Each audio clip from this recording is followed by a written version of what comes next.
la fuerza de nuestros mares y la alegría de nuestra gente. Desde San José, Costa Rica y para el mundo entero. Transmite en 92.3 FM. Extra Radio.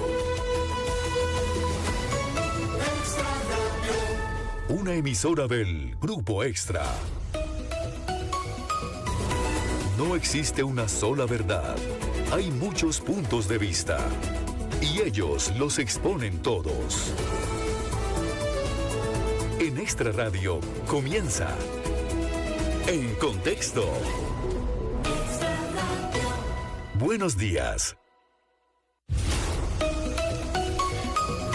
Hola, muy buenos días. Gracias por acompañarnos en este programa de jueves 19 de septiembre por 92.3 FM. Mandamos un saludo a todos los que nos están escuchando y también a los que nos siguen a través de nuestras plataformas de redes sociales, tanto de Diario Extra, de Grupo Extra, también por quienes nos sintonizan en extraradiocr.com.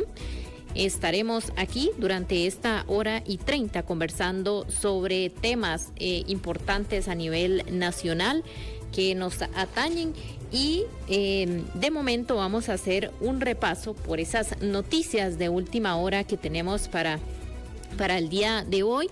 Antes sí recordarles que nuestros canales de WhatsApp siempre están a disposición y abiertos para que ustedes puedan enviarnos sus comentarios, sus opiniones a través de 7003-1234. Este es el número en el que nos pueden hacer llegar sus comentarios u opiniones que tengan respecto a los temas que vamos abordando. Vamos de momento a hacer un repaso por las noticias de última hora.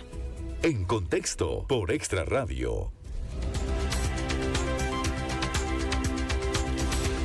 El día de ayer, la Fiscalía allanaba el Ministerio de Salud y a raíz de estos allanamientos se dice que el presidente de la República, Rodrigo Chávez, y Jocelyn Chacón, exministra de Salud, se encuentran bajo investigación por presunto precaviato y abuso de autoridad en el caso del Parque Viva, según confirmó la Fiscalía. Aquí nada más recordar que el 8 de julio de 2022 se suspendió los permisos de Parque Viva, basándose en quejas y denuncias por la problemática ocasionada de las enormes presas que generan los eventos masivos. 3 meses después, el 21 de octubre de ese mismo año, la Sala Constitucional declaró con lugar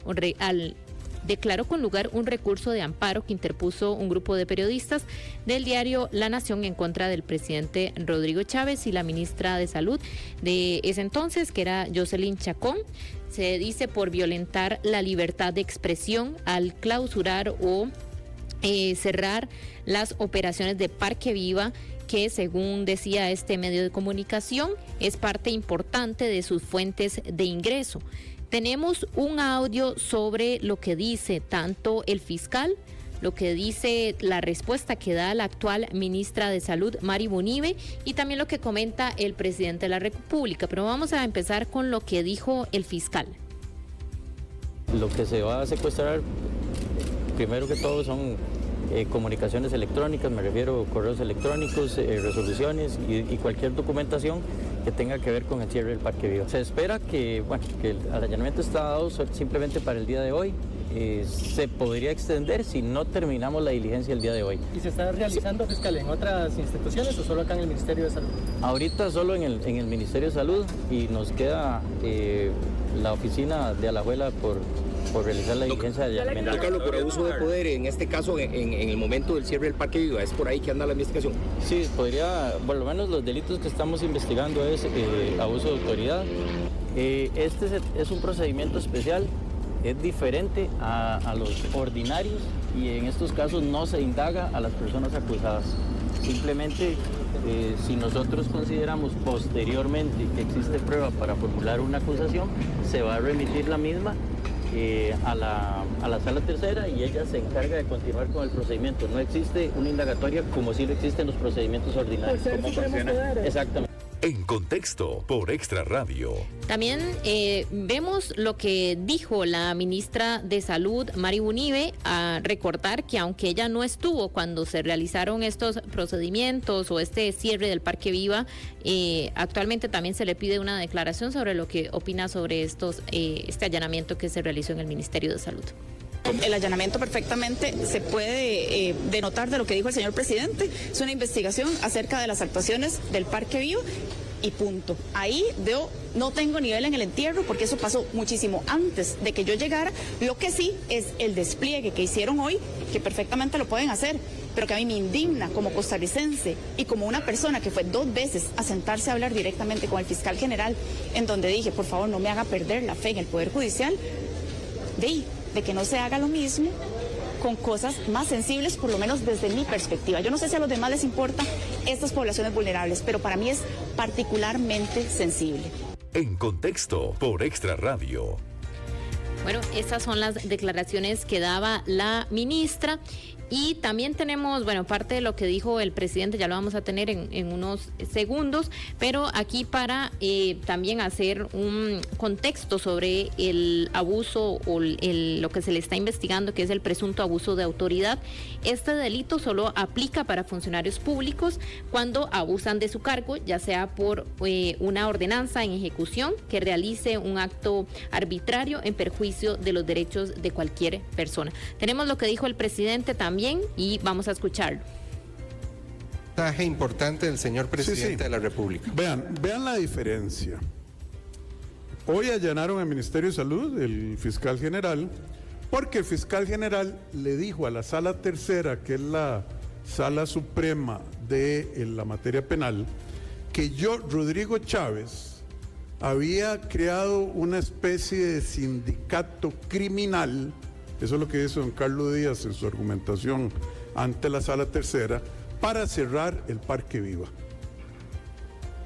Que eso ameritaba investigar al servidor de ustedes, el líder de la banda, al director de bomberos, al director de tránsito, al ministro de Obras Públicas y Transportes de aquel entonces, a la presidenta ejecutiva del Instituto Nacional de aquel entonces y a un montón de entidades porque habían caído en un juego que es, según ellos, cerrar Parque Viva por razones diferentes al bienestar público. Eso es absurdo. En Contexto por Extra Radio.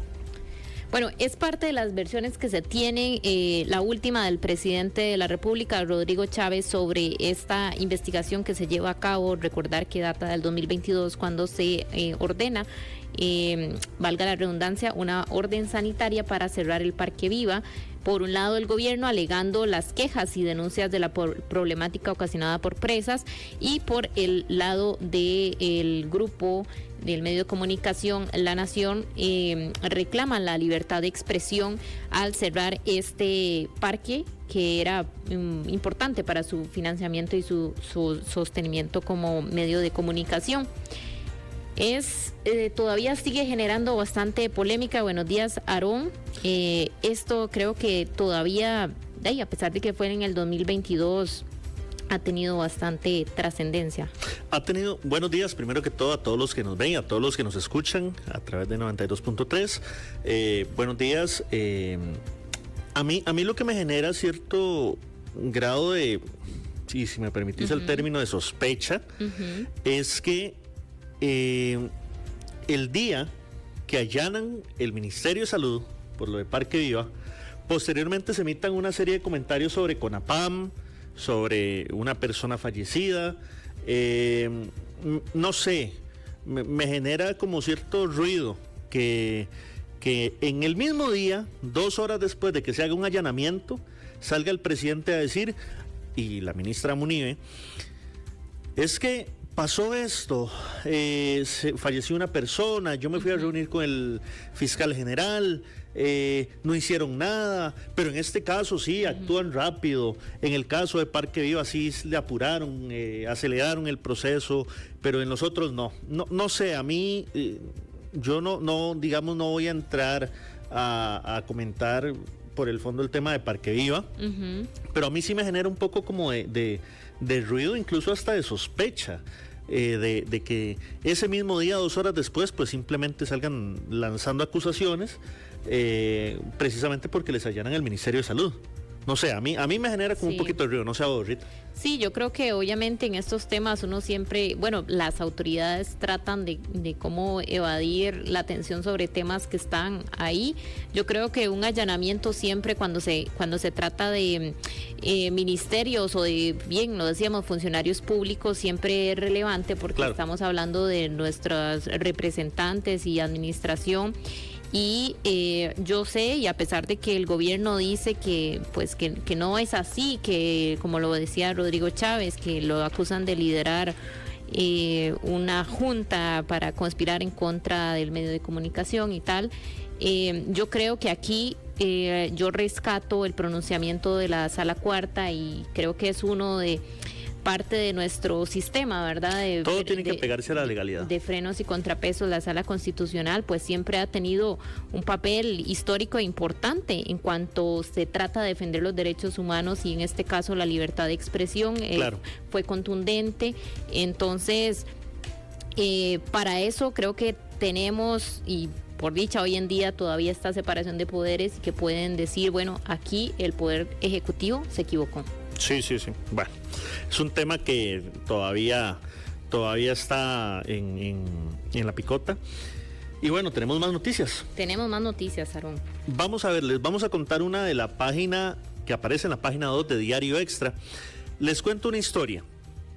En 2022, la SUTEL, la Superintendencia de Telecomunicaciones,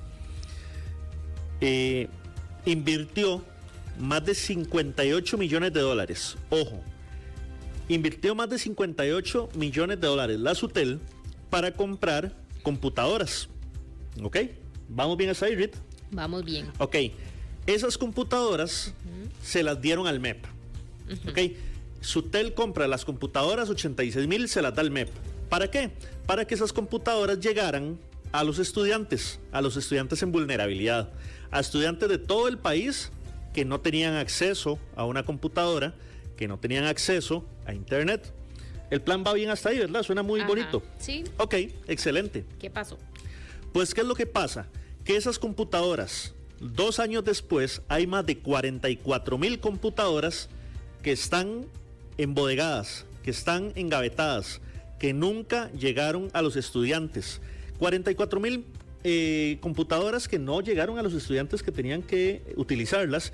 Algunas ya están deterioradas, otras guardadas.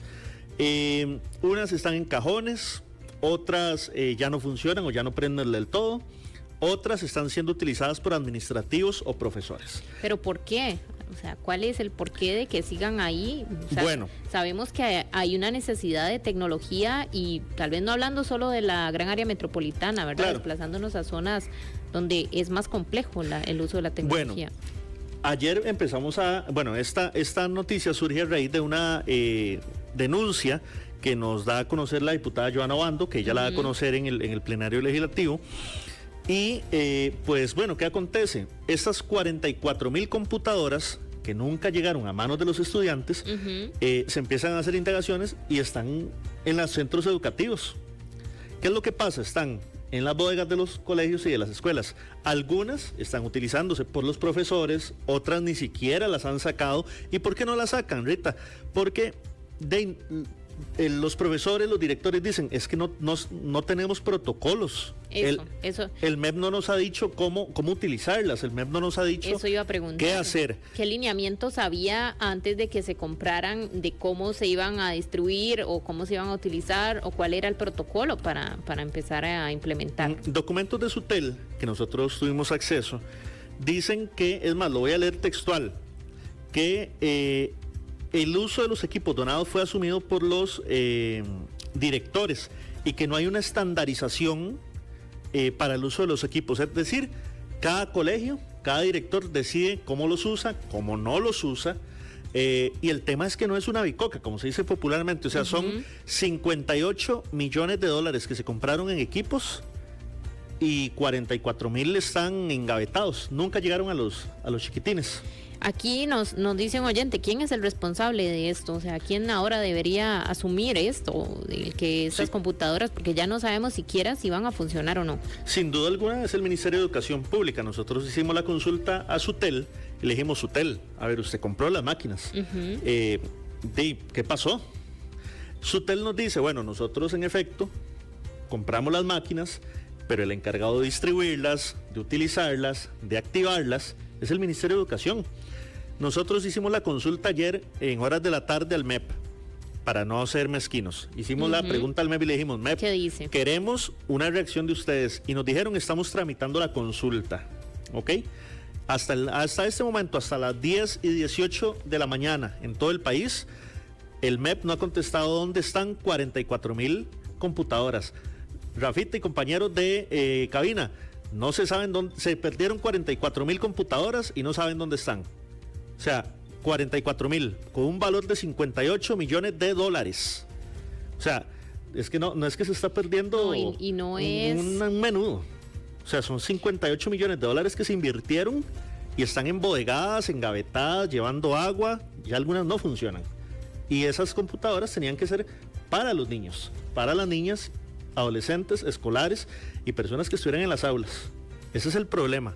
Y no se sabe dónde están 44,000 computadoras. Se perdieron de un plumazo, Rita.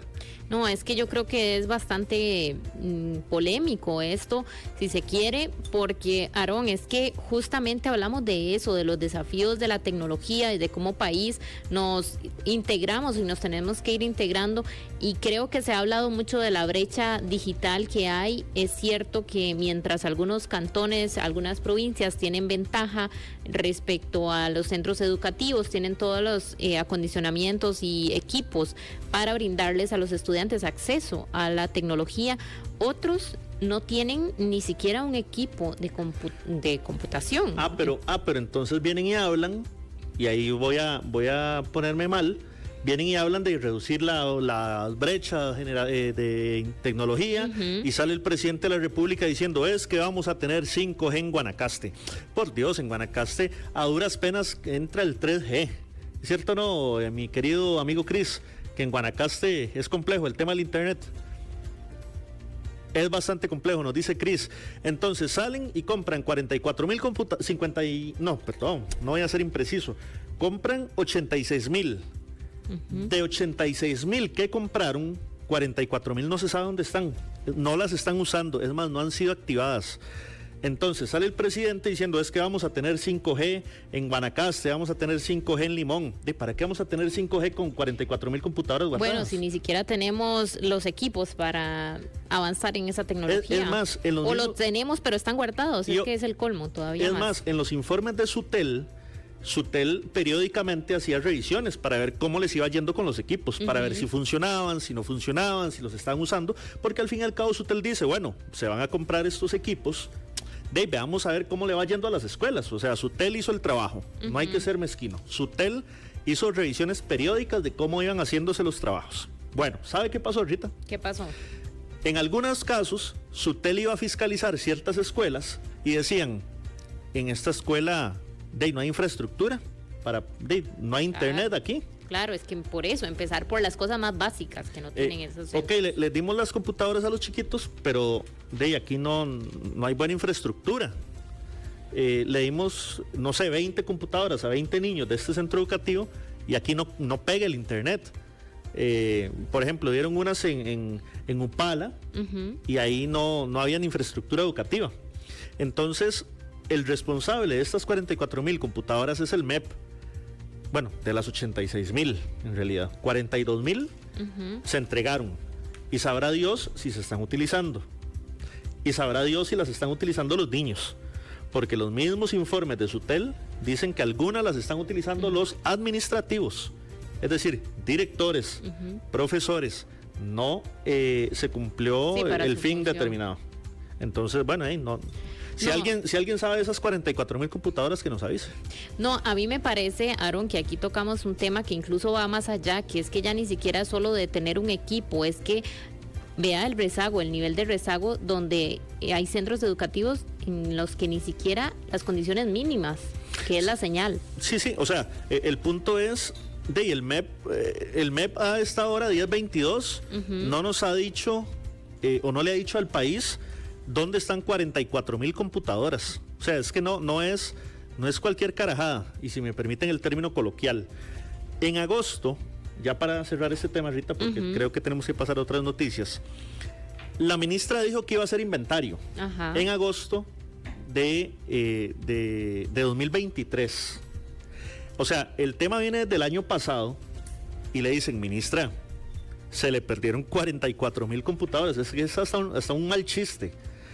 ¿Cómo se le pierden a uno más de 40,000 computadoras? ¿Cómo uno no sabe el paradero de 40,000 computadoras? Y tablets, porque no solamente eran computadoras. Pues dijeron que iban a hacer inventario. Un año después no hay respuestas. Y entonces, a esta hora pues nadie sabe nada. No hay mayor cosa. O sea, es que como a uno se le van 40, o sea, es más, eran, no sé, el total eran como 7,000 tablets y como 81,000. No todas se usaron. O sea, es que, y entonces hablamos de recursos públicos y hay una mala gestión. Mala gestión, entonces, ¿cómo hacemos? Y en momentos en donde el gobierno habla mucho del FES, en momentos donde el gobierno habla mucho del financiamiento de la educación pública, en momentos donde el gobierno dice es que mal usan la plata alcanza cuando no se la roban, pero entonces ¿a dónde están 44,000 computadoras? ¿Usted sabe cuánto valen esas? Aproximadamente 30 millones de dólares, que no se saben dónde están. No, definitivamente, Aarón, que nos mantendremos muy al tanto y no solo porque el Ministerio de Educación Pública no haya enviado una respuesta a este momento, no significa que nos vamos a quedar ahí. También estaremos atentos, presionando, porque yo creo que no es para menos esta cantidad de computadoras que se tienen guardadas. Sí, es que están guardadas. Habiendo tanta necesidad y tanta desigualdad en cuanto al acceso a las tecnologías. Sí, es que están guardadas, si no es que de pronto están en otros lados, pero bueno, oficialmente están guardadas, oficialmente. Bueno, también vamos a comentarles que aumentan las hospitalizaciones por virus respiratorios. Este es un tema que hemos venido abordando y que las autoridades también han estado monitoreando y controlando. Por ejemplo, en el Hospital Nacional de Niños se reportó 110 menores internados producto de infecciones respiratorias agudas graves, de los cuales 18, es decir, un 17%, se encuentran en unidades de cuidados intensivos.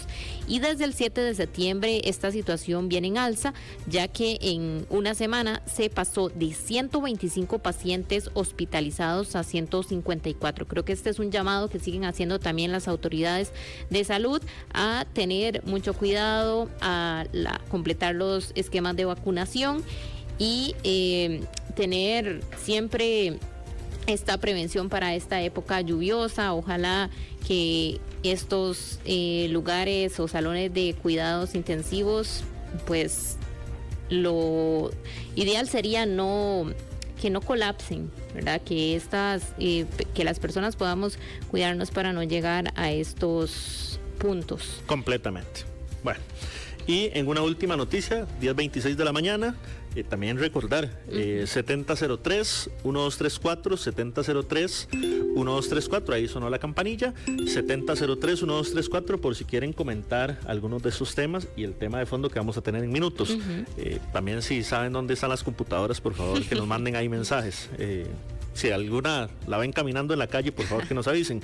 Finalmente, en una última noticia, reclaman daños sociales al director de bomberos, don Héctor Chávez, el cual deberá pagar 8 millones al Estado. La Procuraduría de la Ética Pública presentó una querella por daños sociales en contra de don Héctor Chávez y en contra de una funcionaria de apellidos Méndez Navarro, que es la asistente administrativa del Batallón 12 del Benemérito Cuerpo de Bomberos.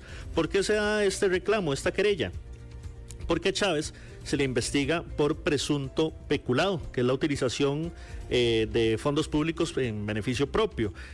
Chávez, según una investigación judicial, habría presuntamente utilizado carros del benemérito Cuerpo de Bomberos en beneficio propio, y la Procuraduría de la Ética Pública consideró que dicha acción se cometió, o sea, se hizo un daño social al erario público, por lo cual deberá cancelar 8 millones de indemnización sin perjuicio de que se actualice este monto posteriormente. Bueno, una polémica más en el benemérito Cuerpo de Bomberos. También esta funcionaria tendrá que pagar unos 4 millones adicionales. Nada más para hacer, antes de ir a corte, nos quedan 2 minutitos, un minutito yo creo que ya más bien. Aarón, ¿cómo se había suspendido al director de bomberos? Ya regresó un poco de la recapitulación de lo que ha pasado en estos últimos días. Lo reinstalan en el puesto. Él actualmente está laborando, don Héctor Chávez. Sin embargo, se mantiene una serie de investigaciones. Son 7 investigaciones, 7 causas abiertas que tiene el director de bomberos. Y bueno, así es como transcurre la situación. Una última, Rita, si me permitís, nada más, que esto es importantísimo, principalmente para la gente de Cartago. Es importantísimo esto, porque después de tanto pleito por el hospital, pues sucede, y les contamos que hoy sesionó la Junta Directiva de la Caja Costarricense del Seguro Social. Esto es una información que pasó hace menos de media hora. Es reciente. Y la empresa constructora, una empresa mexicana, se retiró del proyecto. Se retira del proyecto. La empresa mexicana que fue adjudicada, promotora y desarrolladora mexicana de infraestructura, envió una carta a la presidenta de la Caja, Marta Eugenia Esquivel, donde básicamente le solicita dejar sin efecto su propuesta para construir el nuevo hospital. Entonces, a este momento se atrasa el hospital de Cartago, no hay empresa constructora, y es lo que está aconteciendo también. Ya para cerrar este capítulo, Rita, posterior a eso, renunció Jorge Porras. ¿Quién es Jorge Porras? Era el representante estatal ante la Junta Directiva de la Caja. Una vez que se da esta situación de que la empresa constructora sale, de que ya dicen no vamos a hacer el hospital, renunció Jorge Porras, que es el representante del Estado. Entonces eso está aconteciendo y evidentemente ya hay reacciones sobre este tema. Así es. Bueno, y vamos a una pausa brevemente, ya casi venimos con nuestro tema del día de hoy, vamos a conversar sobre pensiones, ya casi les ampliamos. En Contexto por Extra Radio. Este jueves, en Asiento Extra, entrevista con el presidente ejecutivo de Acueductos, Juan Manuel Quesada. Claro, el tema de corrupción es un tema que está ahí. Claro que sí. Hay regiones donde prácticamente se venden las disponibilidades de agua. El jerarca de la IA habla sobre las amenazas del servicio de agua potable en Costa Rica. Ese es el resultado de no tener, por así decirlo, un equipo gerencial que se enfoque. Escúchela a las 2 de la tarde en 92.3 FM de Extra Radio y 8 de la noche en Extra TV Canal 42. Con las inversiones inmobiliarias de Transcomer, puesto de bolsa de comercio, te convertís en visionario, como Alejandra y Carlos. Somos Alejandra Garrete y Carlos Jara. Uno de los objetivos que siempre tuve en la vida fue poder pensionarme joven. Evaluamos muchas opciones y la que más nos convenía era con Transcomer. Y eso fue el año pasado. Trabajé hasta el 15 de diciembre de 2023. Transcomer, puesto de bolsa de comercio. Desde 2003 hasta que lo logres. Más info en transcomer.com. Pluk quería jugar con Lala, pero descubrió que era un día muy triste para ella. Pluk vio que su querida amiga Lala lloraba desconsoladamente. Mi perro murió esta mañana. Estoy triste. No puedo parar de llorar. Descubrí el resto de la historia de Pluk y Lala en www.meb.go.cr. Leer y escribir, el primer paso para transformar vidas. Lo que sea que esté pasando, Extra Radio. En Contexto por Extra Radio. No siempre vamos a estar de acuerdo, pero cada uno tiene que decir lo que piensa. Ahora, discutamos.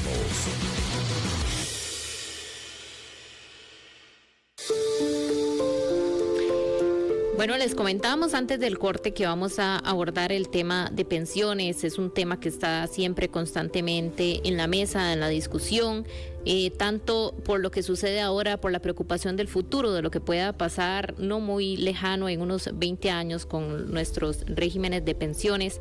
Aquí en la cabina de Extra Radio nos acompaña hoy Agustín Meléndez. Él es investigador del Centro de Investigación Observatorio del Desarrollo de la Universidad de Costa Rica. Bienvenido y muchas gracias por estar aquí. No, un gusto, de verdad, Rita y Aarón. Muchísimas gracias por el espacio y la oportunidad de compartir un poco de los hallazgos que hemos venido trabajando desde el Observatorio del Desarrollo, que es un centro de investigación de la UCR, pero también desde el Observatorio de Envejecimiento, que es una propuesta muy interesante que empezamos a materializar hace ya año y medio dentro de la misma universidad. Bueno, ya les contaremos también un poco de este informe. Bueno, es un informe, el cuarto informe sobre personas adultas mayores en Costa Rica, titulado Pensión Contributiva Básica y sus desafíos, por parte de la Cátedra de Envejecimiento y Sociedad de la Facultad de Medicina, también en conjunto con este Centro de Investigación Observatorio del Desarrollo de la Universidad de Costa Rica. Dice este informe que 215,000 personas adultas mayores no tienen protección de ningún tipo económica formal, lo que al mismo tiempo repercute en la calidad de vida y bienestar integral. Es uno de los puntos que aborda este informe, pero al mismo tiempo es un dato que nos pone en alerta de decir que 215,000 personas adultas mayores hoy en día no tienen esa entrada de pensión. ¿Cómo están haciendo? Y también, ¿qué significa esto para el sistema de salud? ¿Cómo se está recargando?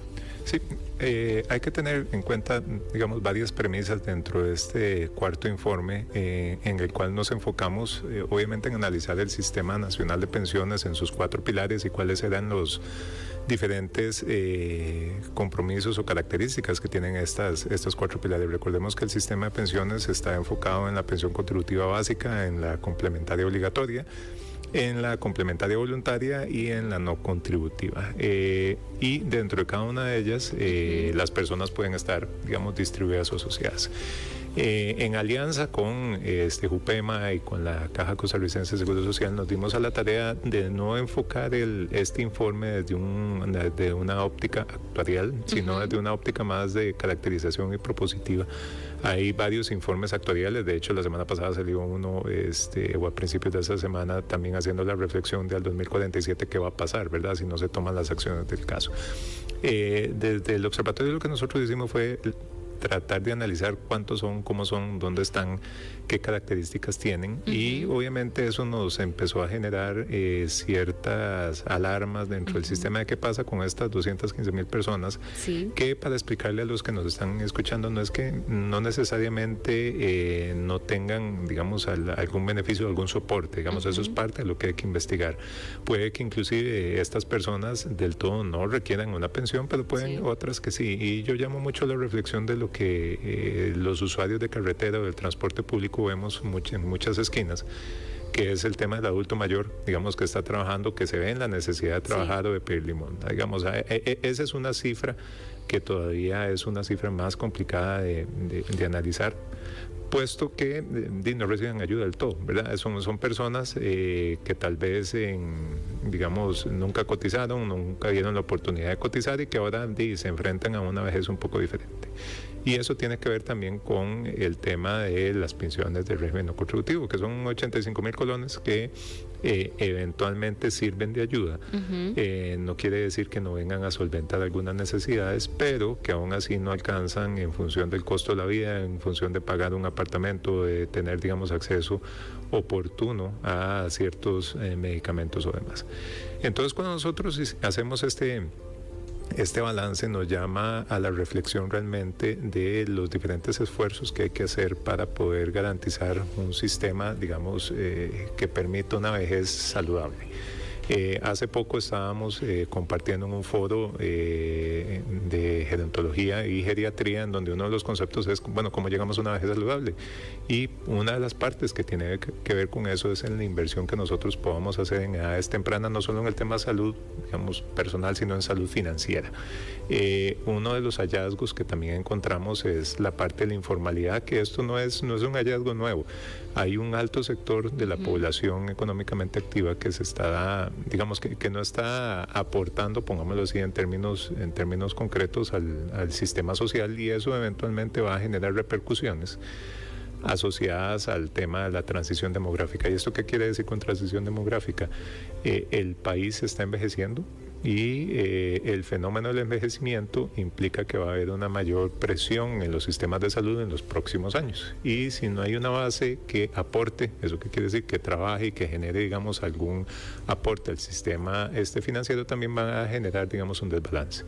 Y eso es lo que se va a ver reflejado es tal vez en la no atención oportuna de al servicio de salud. De hecho, hay una noticia que salió en varios medios de comunicación la semana pasada sobre la propuesta de la Caja de que eventualmente no va a poder dar servicio o atención a cierta población adulta mayor en los próximos años, justo por el tema de financiamiento o atención, digamos, para poder cubrir eso. Entonces, si nosotros empezamos a elaborar ese tema, algunas de las reflexiones que salen de este informe apuntan a eso: cuáles son las estrategias, cuáles son las necesidades que se tienen que solventar, y por el otro lado también tenemos presiones de organismos internacionales de que reflexionemos sobre la edad de retiro, la edad de pensión. Digamos, ahorita se está discutiendo inclusive de subir la edad de retiro a 67 y hacerlo paulatino, inclusive a llegar hasta los 70 o más, como lo hacen en otros países, en donde las características de vida son muy diferentes. Digamos, eso es un dato importante. Y otro dato que tiene que ver también con esto es que tenemos que superar el concepto del vallecentralismo en función de que los sistemas de pensiones, o con la pensión que yo vivo en el área metropolitana, me alcanza para vivir fuera del área metropolitana, y eso no necesariamente es cierto. Entonces, muchos de esos factores tienen que ver con estos aspectos. Sí. El reflejar esa cifra lo que nos llama es a reflexionar realmente cuáles son las propuestas que se están haciendo desde el gobierno central para bajar un poco la presión o para aumentar la posibilidad de que las personas tengan acceso a una edad de retiro en donde todavía puedan disfrutar de su pensión, y también desmitificar que esta es una posición de las operadoras también de pensiones, de que eventualmente el sistema está quebrado o no es lo suficientemente fuerte para solventar esto. A eso, don Agustín, porque vamos a ver, habitualmente, Costa Rica es un país en envejecimiento acelerado. Y se habla habitualmente en mesas de trabajo, entre compañeros, en espacios de cualquier tipo, es como: ¿será que voy a tener pensión? No sé si de pronto, Rita, pero uno lo habla. No sé si los compañeros de cabina, si digamos en espacios, dicen: ¿será que, a los 65 voy a tener pensión? ¿Será que yo me voy a pensionar? O sea, ¿qué tan estables están los sistemas de pensiones y los regímenes de pensiones a nivel país? Y dos, quiero retomar una pregunta ahorita: ¿cómo se le está jugando a estos 215,000 personas adultas mayores que no tienen pensión? ¿Qué dice el estudio? Parte de lo que nos interesa profundizar y voy a empezar tal vez de atrás para adelante, es una realidad muy cruda de decirte: desconocemos cómo hacen. ¿Por qué? Porque para poder llegar a esas personas se ocupan hacer estudios más focalizados de realmente qué es lo que están viviendo, qué es lo que están pasando y cómo es lo que están haciendo. Por eso hacía, digamos, en mi intervención previa un poco el que lastimosamente nos tomemos el rato los que andamos en transporte público y privado de ver qué es lo que pasa en las esquinas, digamos, y quiénes son los que están en las esquinas. Entonces eso te podría dar un reflejo de qué es lo que están haciendo y cómo están haciendo. Hay muchas personas que lo que viven son de subsistencia, digamos, de ayudas de familiares y demás, en la gran mayoría. Hay otras personas que lo que están subsistiendo es a partir de los hogares de estancia, digamos, o los centros o las redes de cuidado que literalmente van a eso, o los otros que están subsistiendo son por las ONGs que ayudan, digamos, en términos generales. Pensemos igual en las poblaciones en situación de calle, digamos que muchos son adultos mayores y que las ONGs son las que están de alguna u otra manera solventando esa necesidad. Ahora, ¿qué sí te puedo decir sobre la primer parte de si realmente vamos a tener pensión? Que es una pregunta que es muy válida, digamos, y es una pregunta que eventualmente, dependiendo de los diferentes foros y espacios en los cuales hemos participado y hemos presentado algunos de estos resultados, nos dicen: sí, puede que ciertas cohortes, o sea, una cohorte que las poblaciones que nacieron en un año y que van a llegar a cierto año van a poder gozar, digamos, de este espacio. Sin duda, lo más preocupante es que los estudios actuariales no tienden a mentir. digamos, los datos y la información, siempre y cuando sea rigurosa y tenga un método y demás, nos tira una alerta.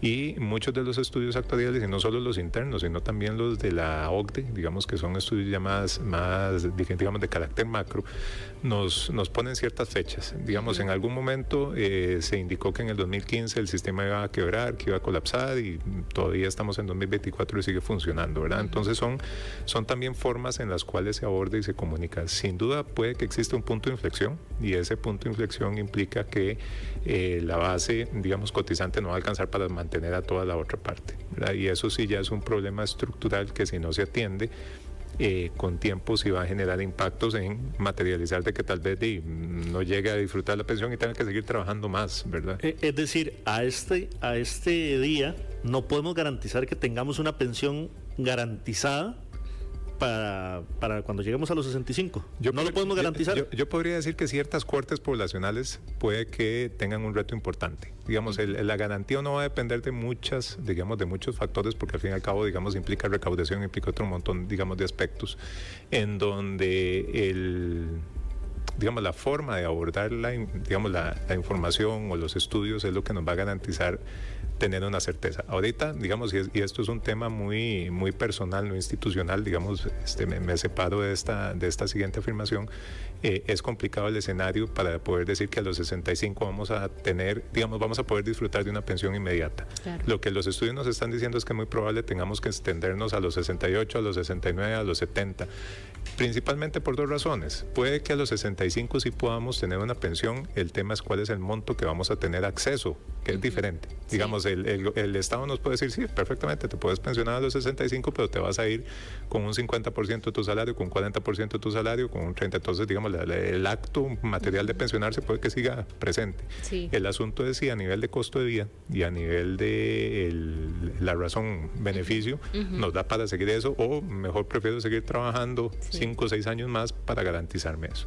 Y eso viene con un tema de educación financiera. Y yo les pregunto, ¿en qué espacios o en qué ámbitos es que eventualmente se nos fomenta a nosotros la necesidad de, ¿verdad? Y la necesidad de prepararnos, la necesidad de generar pensiones complementarias y la posibilidad que tenemos de acceso a eso. Entonces, digamos, respondiendo a tu pregunta, ya volviendo un poco al ámbito ya más institucional, lo que tratamos de reflejar en ese estudio es eso, la necesidad de evidenciar las alarmas que no solo están saliendo al interno del país, sino también al externo, digamos, de replantearnos los límites de pensión, nos gusten o no, de tener en cuenta de que la esperanza de vida del país está aumentando, digamos, mucho tiene que ver con la inversión en salud que se dio en los años, digamos, en años anteriores, y la necesidad de realmente replantearnos si al 2050 o al 2070, digamos, la política económica que se está desarrollando hoy nos va a garantizar poder llegar a un costo de vida en el cual la pensión,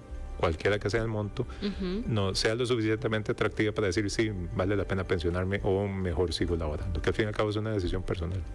Sí, en este ámbito, Aarón preguntaba, ¿tendremos pensión? Yo creo que es algo que ya casi que muchas generaciones damos por sentado que posiblemente no, y que tenemos que empezar a tomar acciones para el futuro, como dice usted. Yo me pregunto, más allá de esto, hablar de aumentar la edad en el momento en que nos pensionemos, creo que aquí también entra el tema de la calidad de vida y de garantizar el bienestar y de todas las personas. Entonces, yo creo que ciertamente si hay otros países, creo que uno siempre ve mucho a los nórdicos y creo que son efectivamente ejemplos en este tipo de cosas. Si nosotros hoy en día, con la carga laboral que llevamos, porque también hasta las horas de trabajo que se destinan pues en Costa Rica son bastante elevadas, creo que tenemos otras condiciones que son el tráfico, esas condiciones que al final de cuentas restan un poco a esa calidad de vida, también en cuanto a la salud. Me pregunto si hablar de tomar estas medidas como incrementar la edad irá acorde con, o tendremos que decir, tenemos que sacrificar parte de esa calidad de vida para hablar de cuando lleguemos a esas edades. Fíjate que esa es una pregunta compleja, porque ahí entran otros factores que también hemos empezado a analizar, que es la calidad con la cual uno va a envejecer y para esas edades tomar una decisión. Como les decía, en un espacio que participamos en donde nos invitaron a elaborar un tema de envejecimiento y en específico el concepto de esto de las zonas azules, que digamos para los que nos están escuchando, la zona azul es un punto que tiene Costa Rica y 5 en el mundo, en donde las personas viven más de 100 años sistemáticamente y digamos lo han vivido así por mucho tiempo. Y uno de los principales factores que nos permiten llegar a una edad avanzada con mucha calidad de vida tiene que ver con los niveles de estrés de mis edades previas, o en mi juventud o en mi adolescencia, el tipo de calidad de vida de alimentación que estoy llevando, el tipo de actividad física y digamos y otros factores asociados ya más a temas genéticos. Entonces, si nosotros empezamos a cuestionar lo que estaban mencionando, el ritmo de vida, digamos, acelerado o la demanda que nos están solicitando tal vez el entorno económico, el entorno empresarial para poder producir y demandar más, eso genera un desgaste. Digamos, ¿qué tanto es el impacto de esos estudios clínicos? Ya lo demostrarán o lo están analizando en este momento, pero te condicionan, ¿verdad? Entonces no es lo mismo llegar a una vejez en donde no tenés comprometida tu salud física y puedes tomar tus decisiones y puedes decir, no, perfectamente yo puedo seguir trabajando 5 o 6 años más y nada pasa, en donde eventualmente yo tenga que hacer un uso de una pensión adelantada porque tengo problemas de salud, en donde yo ya no puedo generar y tengo una responsabilidad por detrás. Ese es el principal tema.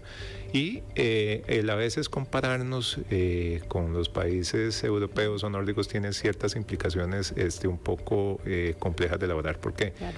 Las condiciones de vida son diferentes, los ingresos son muy diferentes, la discusión laboral de cuántas horas a la semana de trabajo es muy diferente, y el clima, digamos, entre otro montón de cosas, ¿verdad? Entonces, el abordar estos temas siempre nos llama a tener una reflexión de no necesariamente nos podemos comparar con la Suiza, digamos, haciendo esa alusión, ¿verdad? Porque no necesariamente tenemos las mismas calidades, ¿verdad? El desplazarse de un lado a otro y lastimosamente, si lo vimos hoy en la mañana con el accidente que hubo en la Bernardo Soto y ya colapsó el país, digamos, ya un montón de personas no pudieron llegar y tuvieron que o están todavía atrapadas en la presa, ¿verdad? Y eso ya te genera un factor. ¿Por qué? Porque el país, digamos, no está lo suficientemente articulado para facilitar ese tipo de cosas, ¿verdad? Y eso empieza a generar un desgaste a nivel ya, digamos, de otras características. Tenemos un audio, vamos a escucharlo. WhatsApp Extra 7003-1234. ¿Qué puede hacer el Estado para garantizarnos que podemos tener una mejor pensión y una mejor calidad de vida cuando lleguemos a ser mayores? 7003-1234. ¿Qué puede hacer el Estado? Hay varias propuestas, por lo menos lo que hemos logrado identificar dentro de este estudio. La primera, que ya la conversamos, que es ampliar, digamos que esa es como la solución más fácil, ¿verdad? Pero no es nada bonita, ¿verdad? No cae, porque a mí me digan, ahora ya no te vas a pensionar a los 65, si no te vas a pensionar a los 67, 68, no cae muy bien. No. Y es un proceso paulatino y es un proceso gradual, no es algo que se va a hacer, digamos que esa es una de las propuestas que se está haciendo dentro de una mesa de diálogo que también estamos participando para, digamos, eventualmente visualizar eso.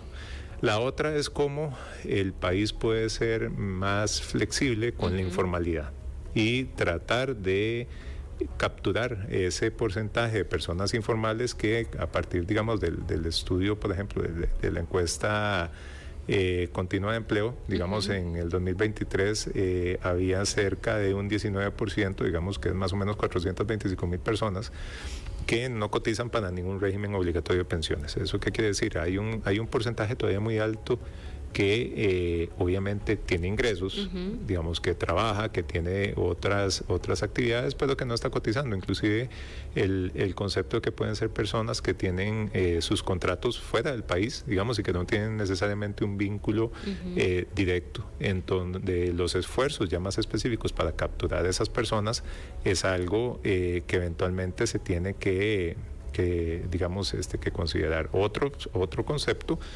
es bajar el tema de las pensiones y ponerlas a un tope. Digamos que todo el mundo se pensione bajo la misma, con el mismo monto, digamos, y bajo la misma... No importa el salario que haya tenido. No importa el salario que haya tenido, sino para hacer una distribución más general. Y una que es un poco difícil, porque cuando uno habla de campañas de concientización es a veces complejo cuando eventualmente ya se han generado muchas de esas y no han tenido un impacto, ¿verdad? En edades tempranas de la necesidad de una pensión complementaria, ¿verdad? Y prepararse para ese futuro. Es que volvemos al punto de que no es solo el tema de si voy a tener acceso al recurso, puede que sí tenga, pero con otras condiciones, sino también cómo voy a llegar a ese recurso y a esa condición. Entonces, hay rutas en donde eventualmente se visualizan acciones. Lo que pasa es que ninguna ruta, como todo en la vida, es bonita, digamos, o nos va a llevar a un escenario en donde todos nos sintamos mejor y más bien ojalá nos pensionemos antes y con lo que estamos percibiendo al día de hoy. Pero si pensamos en la generalidad, yo creo que hay una política que hace falta desarrollar más puntualmente sobre las nuevas generaciones. Digamos, y no es volver al tema de fomentar el desarrollo del bono demográfico que tuvimos y que aprovechamos en su momento, porque tampoco, digamos, es una decisión muy personal, y a esto de bono demográfico estoy hablando sobre la discusión de fomentar que más bien las familias tengan más hijos y que, digamos, no estén dejando de tener para tener una base un poco más grande, sino también generar estrategias en donde uno pueda atraer otro tipo de empresas, otro tipo de actividades económicas en donde faciliten la inserción al mercado de estas personas que tal vez están en el ámbito informal, que puedan percibir un recurso que les compense lo que están haciendo en la informalidad, pero que de alguna otra forma tengamos un acceso solidario. Ahora, sin duda eso no va a detener, digamos, ninguna de estas opciones no va a detener el efecto que estamos teniendo por envejecimiento y la presión que va a estar teniendo sobre transporte, sobre salud, sobre servicios y sobre eventualmente el costo de la vida. Digamos, esa ola, digamos, esa bola de nieve no se detiene. Entonces, entre más rápido se materialicen algunas acciones o algunas posiciones, eventualmente esa bola se puede ir desacelerando, pero no se va a detener del todo, y eso es algo importante que todos y todos, inclusive la que nos colaboró con el audio, lo tenga presente, que hay un problema estructural que no puedes detener y que es una inercia, a veces en mucha inacción que se han hecho en las administraciones pasadas de no abordar el tema. ¿Por qué? Porque este no es el primer año en donde dice es que la caja hay problemas, es que el IBM tiene problemas, es que vamos a tener problemas, es que ya hay una fecha inclusive al 2047 en donde parece que Costa Rica va a desaparecer, ¿verdad? Entonces también la forma de cómo generar esta cultura de acceso a información, y de verdad agradecemos por estos espacios para poder conversar de esto, es motivar a las personas que se informen y que conozcan y que inviertan en formación financiera a tempranas edades. Eso no va a resolver el problema del resto de las personas, digamos, que dependen del régimen de seguridad social y, digamos, de los empleados públicos, pongámoslo en términos generales, pero por lo menos va a llegar a alivianar esa presión. Ahora, ¿en qué momento vamos a poder mover esa fecha? ¿Cuántos años más? Va a depender mucho de las decisiones que se empiecen a tomar ahora, porque, a ver, faltan 30 años, faltan 4 años, 4 o 5 años máximo para el tema de los objetivos del desarrollo sostenible. Digamos, ya lo que no se movió, claro, ni se va a mover, ¿verdad? Y una de las principales cosas que tiene que ver es no solo con el tema de pensiones, es envejecimiento, de salud y ese otro tipo de cosas, ¿verdad? Entonces, si nosotros pensamos 2047, eso es ahorita, digamos, eso es ya, ¿verdad? Entonces, el tema es cómo garantizamos que realmente las personas que están ahorita, digamos que si van y eso puede sonar un poco fuerte, que ya tienen una pensión asegurada, digamos que ya la están disfrutando, eventualmente puedan volver a reinsertarse en el mercado laboral y de alguna u otra manera generar, por ejemplo, hay un proyecto de ley que se está discutiendo de cómo hacer beneficios para las personas de 55 años y más que no encuentran trabajo, digamos, que puedan tener ciertos beneficios en donde las empresas puedan recontratarlas o contratarlas bajo ciertas condiciones, y eso de alguna u otra forma de dinamizar los ingresos que se pueden estar percibiendo. Ahora, volvemos al punto, eso es solo una parte de la ecuación. Digamos, hay otros componentes que se tienen que desarrollar también. 10:56 de la mañana. Yo creo que pronto tenemos que ir a corte comercial, Rita, pero leyendo un poco el informe, miraba que uno de los principales puntos y preocupaciones del estudio está relacionado a la informalidad. Son miles de personas que se encuentran en este estado, que no tienen un trabajo formal, que la andan pulseando, como se dice popularmente, y que no están cotizando a ninguno de los regímenes de pensiones. El más conocido es el de la Caja Costarricense del Seguro Social, sin embargo hay otros. Quería plantear qué tanto le va a afectar o qué tan afectadas se pueden ver estas personas con el tema de pensiones en un futuro, y qué tanto se está haciendo afectación al sistema de pensiones al no recibir esos fondos. No sé, Rita, si tenemos algún otro dato por ahí. Sí, bueno, yo preguntarle también sobre el envejecimiento y si nos estamos preparando para eso desde todos los ámbitos, bueno, desde la salud, a ese envejecimiento al que nos conducimos de la población. Ahora, acá hay un comentario a través del 7003 1234, 7003 1234, que en este momento la persona nos dice no se puede impartir educación financiera, ya que el Ministerio de Educación prefiere otro tipo de clases, como educación religiosa, es lo que nos dice el oyente acá, don Fabricio Zúñiga, a través del 7003-1234. El tema de educación financiera es todo un tema que se plantea.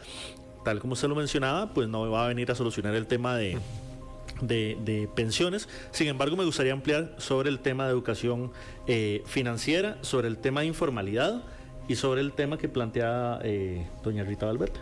Son las 10:58 de la mañana. ¿Nos vamos a corte, Rita? Todavía tenemos unos minutitos. Todavía tenemos unos minutitos.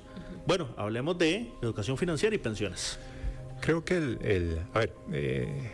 el entrar a discutir ahorita qué debe o qué no debe enseñar el MEP, digamos, debería trascender la discusión. Hay múltiples acciones que se deberían cambiar dentro del sistema educativo, y dentro de esos cambios deberían empezar a conversar sobre cómo hacer los procesos de envejecimiento o cómo educar a las personas para el día a día. Digamos que es algo que trasciende más allá de los contenidos necesarios y oportunos que se pueden estar dando dentro del MEP.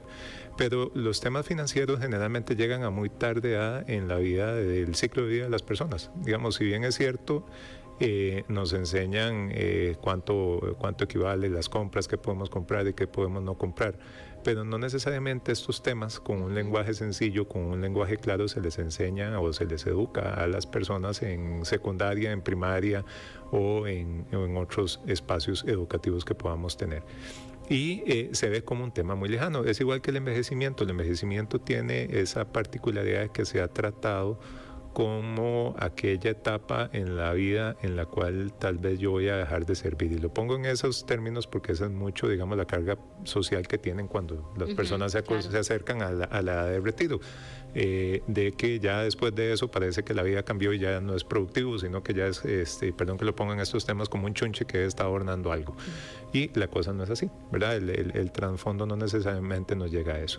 Entonces, cuando nosotros hablamos de estos dos grandes factores, yo creo que sí es necesario replantearnos el tema de la importancia de educar financieramente y responsablemente a las generaciones que están creciendo y que van a crecer y que van a eventualmente formar parte de este grupo que va a seguir aportando al sistema educativo. Creo que eso es algo necesario. ¿Qué pasa con la informalidad?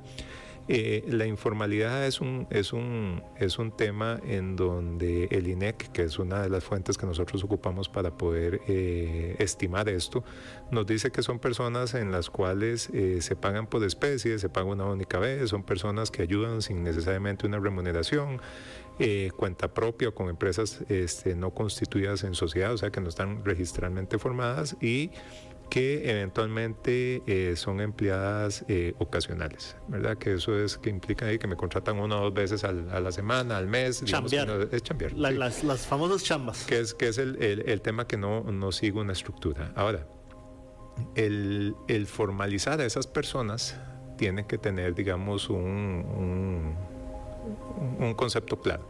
¿Cuál es el costo-beneficio que yo tengo de formalizarme teniendo en cuenta la necesidad de, ¿verdad? Y eso no se hace punitivamente, sino se hace mediante educación. realmente cuál es el beneficio de que ustedes estén aportando, y también el beneficio de que las personas se vean en el tema solidario como sociedad, no como persona. Digamos, está bien, la caja me puede cobrar ciertos costos asociados a mi sistema de salud, pero yo puedo ir a un EVAIS a tener, digamos, algún tipo de atención. Claro. Quitemos el que sea oportuna y de calidad y acceso, digamos, me pueden atender. Pero eso no necesariamente llega a edades tempranas en temas de la formación, digamos, como tal.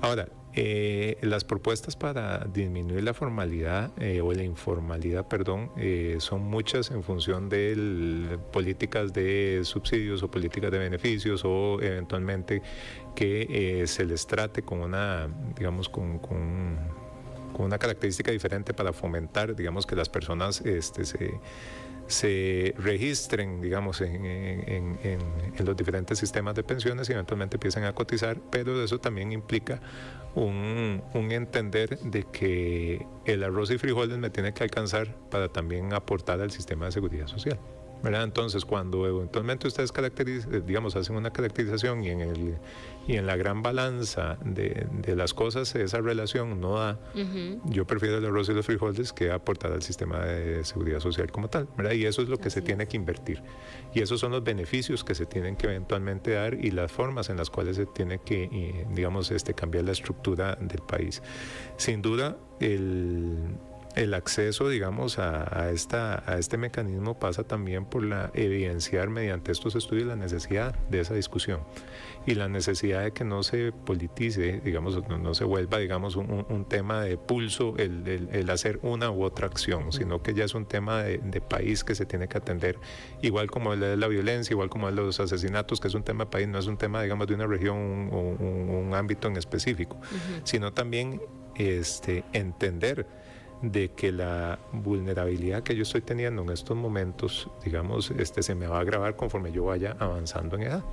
Eso sin tomar en cuenta los desgastes que yo pueda tener en ese avance. Entonces, si yo no tomo las acciones ahorita, en donde estoy tal vez en una edad productiva, en donde puedo dar el 110, 120, 130%, ya sean actividades físicas o en actividades intelectuales o en mezclas, eso no me va a generar, digamos, un valor agregado cuando yo ya esté en 55, 60 y ya tenga N cantidad de complicaciones. O eventualmente sufro un accidente y quede con alguna discapacidad. Es que también hay que entender que hay múltiples factores, que fue lo que estuve tratando de explicar al inicio de este programa, que condicionan mi vejez, ¿verdad? Entonces no es solo el tema de pensiones, es el tema de cuál es la calidad de vida con la cual yo voy a llegar a disfrutar de esa pensión y qué voy a poder hacer con eso.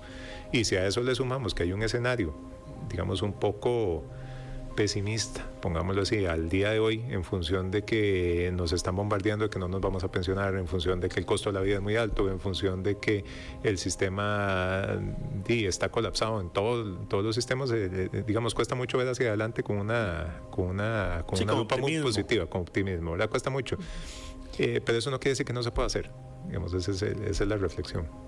Don Agustín Meléndez, investigador del Centro de Investigación Observatorio de Desarrollo, también parte de la Cátedra de Envejecimiento y Sociedad de la Facultad de Medicina de la Universidad de Costa Rica. Muchas gracias por habernos acompañado en este espacio y por también ponernos a reflexionar sobre este tema tan importante para nuestro futuro. No, ustedes, muchísimas gracias. Nada más, si me lo permiten, comentarle que el estudio está disponible en la página web ¿A dónde lo podemos? Del Observatorio del Desarrollo.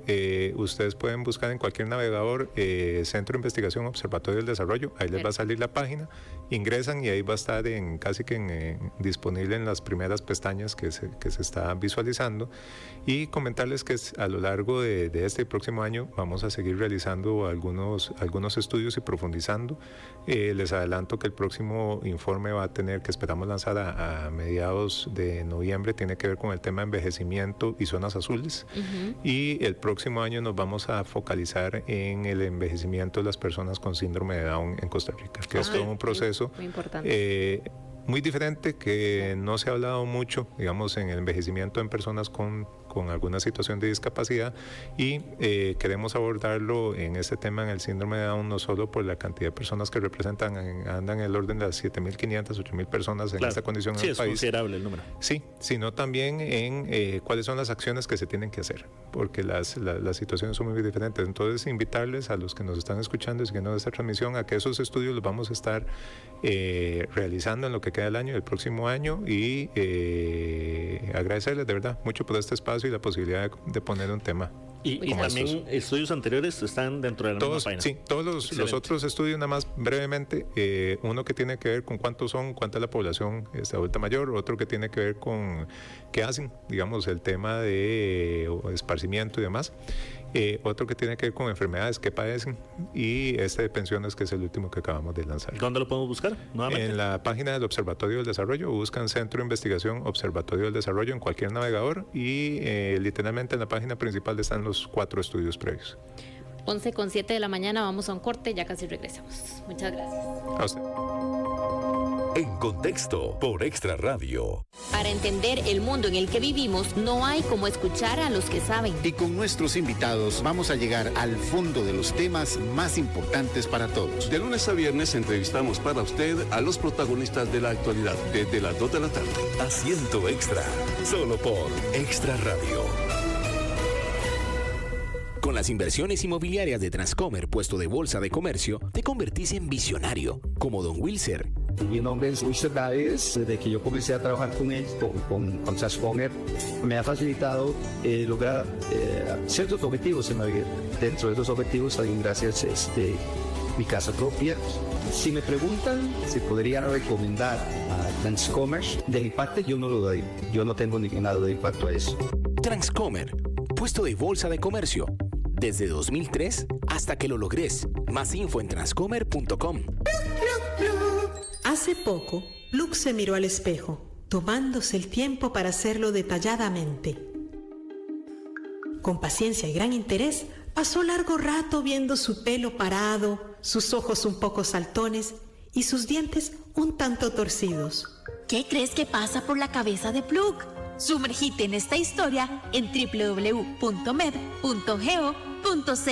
Leer y escribir, el primer paso para transformar vidas.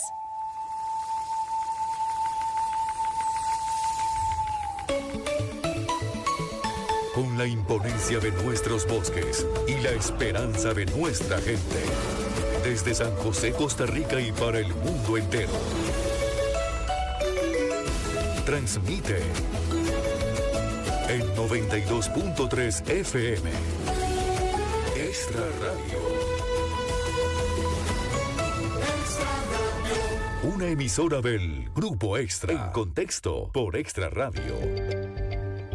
11:09 de la mañana, conversando hoy sobre los desafíos que tenemos como país con los sistemas de pensiones. Y para ampliar un poco sobre este tema, también sobre lo que podríamos hacer y buscar estas otras opciones de tema de planes voluntarios de pensiones, tenemos ya en sintonía a Marco Vargas, el gerente general de BN Vital. Y gracias por acompañarnos, don Marco. Lo tenemos ya. Muchas gracias, ¿me escuchan? Muy buenos días a usted y a todos sus radioescuchas. Buenos días, y sí, lo escuchamos muy bien. Preguntarle, bueno, ¿cómo funciona esto? Porque mucha gente pues sabe que existen estos planes, alguna otra gente tal vez no. ¿Cómo es que funciona un plan voluntario de pensión?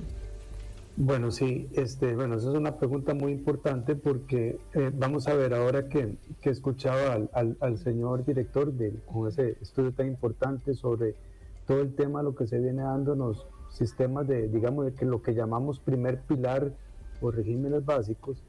Pues lo importante es saber esto. Cualquier persona, sea trabajador independiente, sea una persona asalariada, lo primero que tiene que empezar a, que hacer como cambio de enfoque es que durante muchas décadas, y especialmente a partir de 1949, cuando se crea el primer pilar, que es el régimen del IBM, las personas hemos estado pensando que la pensión es un derecho, número uno. Número dos, que tenemos una fecha focal en la que nos podemos pensionar una vez se cumplan una serie de condiciones, y 3, que hay un monto preestablecido que nos va a tocar de pensión en función de... Bueno, teníamos ahí problemitas. Ahí escuchábamos a don Marco. Vamos a ver. No sé si nos escucha don Marco por ahí. Ya tendremos casi. Ya casi reiteramos. Porque vamos a ver. Ahí ya nos escucha de nuevo don Marco. Ajá, gracias. Ahora bien, de esas 3 cosas les decía que hemos estado acostumbrados a 3 temas. Al tema de la ahí me disculpan que... No se preocupe, don Marco, estamos completamente en vivo. Esas cosas pasan. Eso es lo más normal del mundo. Sí, que hay 3 cosas, que la primera es que es un derecho, lo segundo, que es un tema que nos va a tocar en algún momento, o sea, que hay una fecha focal, y tercero, que nos corresponde un monto específico. ¿Cuál es el cambio de enfoque que hay que empezar a tener? Bueno, lo primero, que sigue siendo un derecho. Eso no cambia. Lo segundo, que hoy tenemos elementos que nos dicen a nosotros que no necesariamente podemos jubilarnos a la edad que nos corresponda. Por ejemplo, y ahí es donde quiero hablar con el tema del plan de pensión voluntario. Una persona puede abrir un plan de pensión voluntario hoy y sabe que se puede pensionar a los 57 años, porque es la fecha en la que él puede retirar el dinero sin tener que hacer ningún tipo de, digamos, de reembolso, de devolución al Estado por intereses, por beneficios fiscales. Y tercero, tampoco tiene que depender de que se va a pensionar con el monto que le corresponde de acuerdo al régimen en el que cotiza, sino que puede aspirar a pensionarse con el monto que la persona quiera. Entonces, partiendo de ello, hoy una de las cosas que tenemos que empezar a cambiar no es que, más allá de que yo nunca me voy a poder pensionar o que yo no voy a recibir de pensión, a qué edad yo me quiero jubilar y con qué monto me voy a quiero empezar a jubilarme. Y a partir de ahí es cuando uno establece ese plan de vida, ese plan de, digamos, y por eso se llama planes de pensión. ¿Cuál es ese plan que va a tener un objetivo focal y una meta de cuánto quiero ahorrar? Con base en eso, si yo ya sé que cotizando durante mi vida laboral a un régimen básico voy a recibir X cantidad de dinero, segundo, si soy asalariado, sé que voy a tener un segundo complemento que es el segundo pilar o el régimen obligatorio de pensiones, balanceo y digo, bueno, esto es suficiente para pensionarme con lo que yo quiero o puedo aspirar a más. Y ahí es donde entra el plan de pensión voluntario, que es una tercera vía de generación de ingresos a futuro. Plan de pensión voluntario, lo que uno hace es, normalmente es considerando lo que yo voy a tener de pensión en el primer pilar y lo que yo voy a tener en pensión en el segundo pilar, que hoy por hoy, comparadamente, digamos, ambos pilares pueden andar por un 60-65% de monto de pensión respecto al promedio salarial de mi vida laboral, decir, bueno, yo quiero arrimar un 15% más para llegarle a un 80%. Entonces voy a constituir un ahorro que me va a generar un 15% de pensión más o un 20%, es decir, la meta que yo tenga con base en lo que ya sé que me va a corresponder por haber cotizado en los regímenes básicos. Y entonces ya ahí tengo una primera ganancia, que es que puedo aspirar a un monto de pensión mayor. Pero adicionalmente le puedo dar un poco de libertad o flexibilidad al momento de la jubilación. Es común que una de las consultas que a mí me hagan es, vean, tengo 60 años, tengo 59 años y ya completé las cuotas, pero no puedo pensionarme, ¿cómo hago? Porque si ya tengo las cuotas, necesariamente me tengo que esperar a los 65 años, a los 63 en el caso de la mujer. Entonces yo les digo, bueno, ahí está el plan de pensión voluntario. Se puede perfectamente constituir un ahorro, jubilarse a los 57 años, a los 60, y como yo les decía ahora, puede escoger. O, por ejemplo, complementa ese un monto de pensión adicional que lo va a empezar a disfrutar cuando ya complete sus requisitos de pensión en el régimen básico, o bien puedo decir, bueno, me puedo pensionar a los 57, 58, 59 años, desacumulo lo que yo tengo en el plan de pensión voluntario, y cuando llego a la edad de jubilación ya empiezo a desacumular lo que voy a recibir del régimen básico o del régimen obligatorio de pensiones. Entonces le da esa gran flexibilidad. Tan importante es que para nadie es un secreto, y prácticamente yo diría que tenemos ya casi que 10 años de estar escuchando un día sí y otro día también de los problemas fiscales que enfrenta el país, que incluso llevó a la ley de fortalecimiento de las finanzas públicas en el 2018. Tuvimos un breve respiro de 1 o 2 años, pero ya escuchamos a nuestro ministro de Hacienda que vuelve a poner sobre el tapete la necesidad de que el Estado costarricense siga siendo muy austero en y eficiente en el uso de sus recursos que ingresan vía impuestos. Bueno, ahorrar en un plan de pensión es hasta un 10% de nuestros ingresos. Yo los puedo ahorrar y ser exonerado de la base imponible para el impuesto sobre la renta y de las cargas sociales. Entonces vean lo importante que es ahorrar en un plan de pensión voluntario, que en un ambiente o en una coyuntura donde cualquier recurso es necesario para el Estado, para las finanzas públicas, y vean el último informe del IBM, la necesidad que tiene el IBM por tener más recursos. Bueno, aún así, ambas instituciones permiten exonerar hasta un 10% del ingreso total o de la renta total que tiene una persona, si eso lo destina a un ahorro para el plan de pensión voluntaria. Don Marco, que es el objetivo de complementar la pensión total. Claro. Ahora, don Marco, uno de los principales retos, aparte de los que usted menciona, es el tema de la informalidad. Cientos de costarricenses no tienen un empleo formal y por ende no pueden estar cotizando a un régimen, a una operadora de pensiones. ¿Cuáles son los retos en esta materia?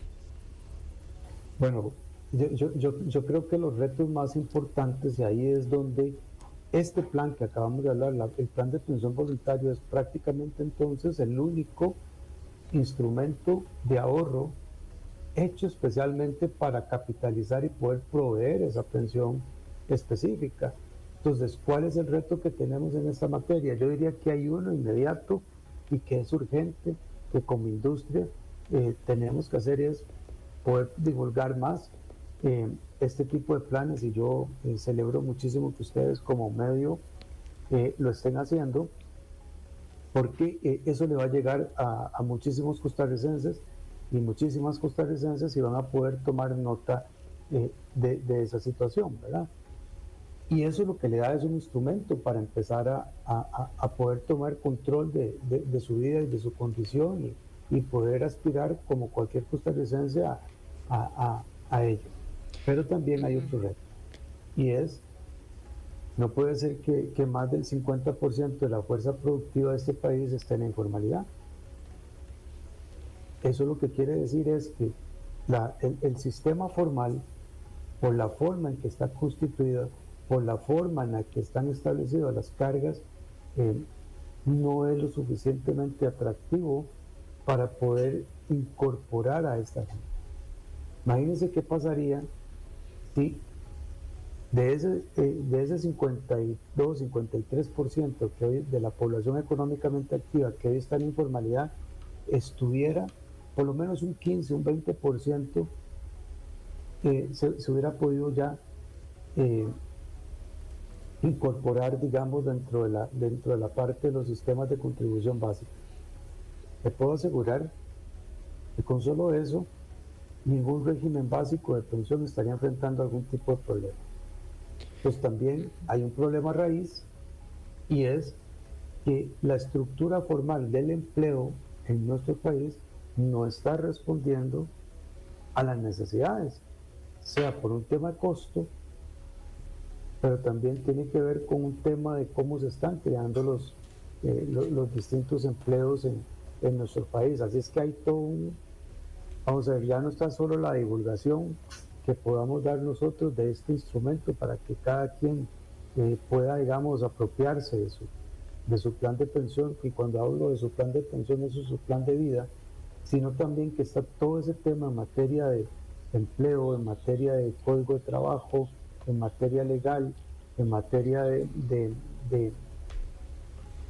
enganche, de encadenamiento a los sectores productivos, de cierre de brechas competenciales, académicas y demás, que permita abrirle las posibilidades a las personas y al sistema para poder vincular. Entonces los retos son enormes, desde lo académico, desde la educación, pero también desde lo legal y por supuesto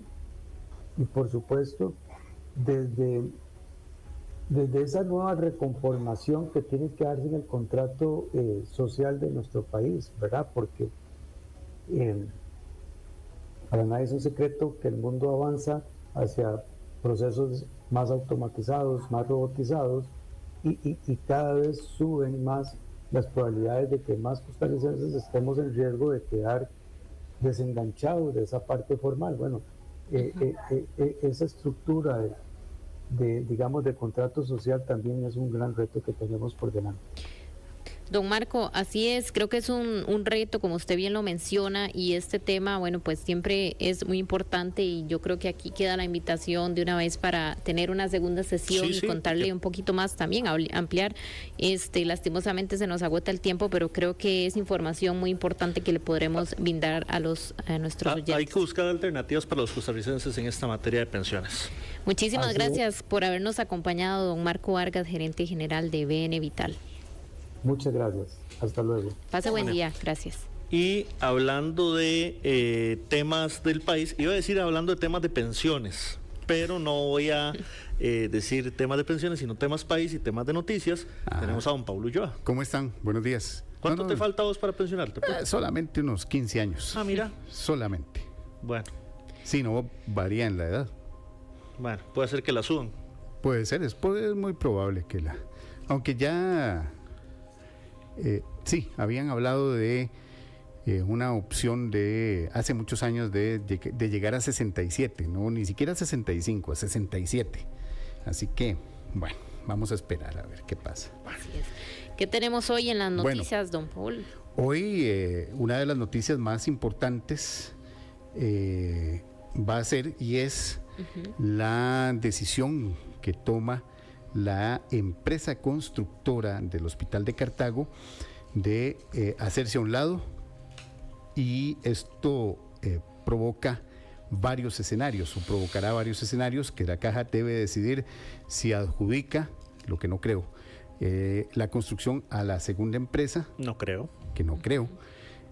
O si abre nuevamente la licitación y comienza de nuevo toda la discusión sobre el Hospital de Cartago. Es lo más probable, que mantengan esa ventana abierta. Esa es la posibilidad que yo creo que se va a dar, pero ese es mi entendimiento, no es la realidad. O sea, hay que esperar qué dice la Junta Directiva del Hospital, de la Caja Costarricense del Seguro Social, ante esta nota que envió a la Junta Directiva la empresa constructora del Hospital de Cartago, que se hacía a un lado, prácticamente se hace a un lado de toda esta situación de la construcción del hospital. Y quiero llamar la atención y vamos a llamar la atención en el noticiero sobre el punto 7 de esa carta que le enviaron a la Junta Directiva. Dice: es claro que el proyecto de esa magnitud solo puede ejecutarse y concluirse de manera exitosa con la vocación y apoyo decidido y apego al marco legal aplicable de todos los actores involucrados. La incertidumbre derivada del clima político en torno al proyecto y la falta de certidumbre respecto a la posibilidad de ejecutar el mismo conforme a lo que originalmente se previó constituye un verdadero caso fortuito, acto del príncipe, que se traduce en una causa justificada para dejar sin efecto nuestra propuesta y una eximente de responsabilidad para la promotora y desarrolladora mexicana de infraestructuras SATCB. Es decir, que el clima político, porque esto ya fue un asunto político que rodeó la adjudicación de esta licitación, de este proyecto, es la que está poniendo como justificación esta empresa para salirse de esta licitación. E incluso hace un par de minutos el diputado Antonio Ortega anunció a través de los canales oficiales que estará presentando una moción en la Comisión de Cartago para convocar al representante de la empresa mexicana para que rinda explicaciones por qué se quitan de la construcción de este inmueble. Exactamente, y esto hay varias situaciones que vamos a estar investigando, hay varias hipótesis, así que vamos a estar muy pendientes de tanto de los noticieros como del Diario Extra, como de Extra Radio, porque sí, estamos ya investigando varias posibles situaciones que se dieron en esta decisión, que es prácticamente una de las noticias más importantes de esta mañana. Nos vamos. Es lo que viene ya casi en minutos con Ana Lucía Zamora. Quédense ustedes en sintonía y gracias por estar con nosotros en este programa. Chao, chao. La verdad es una sola, pero se compone de muchas opiniones distintas. Y aunque no siempre vamos a estar de acuerdo, cada uno tiene que decir lo que piensa. Le esperamos para debatir, conversar y analizar lo que está sucediendo de lunes a viernes a partir de las 10 de la mañana. En Contexto, solo por Extra Radio.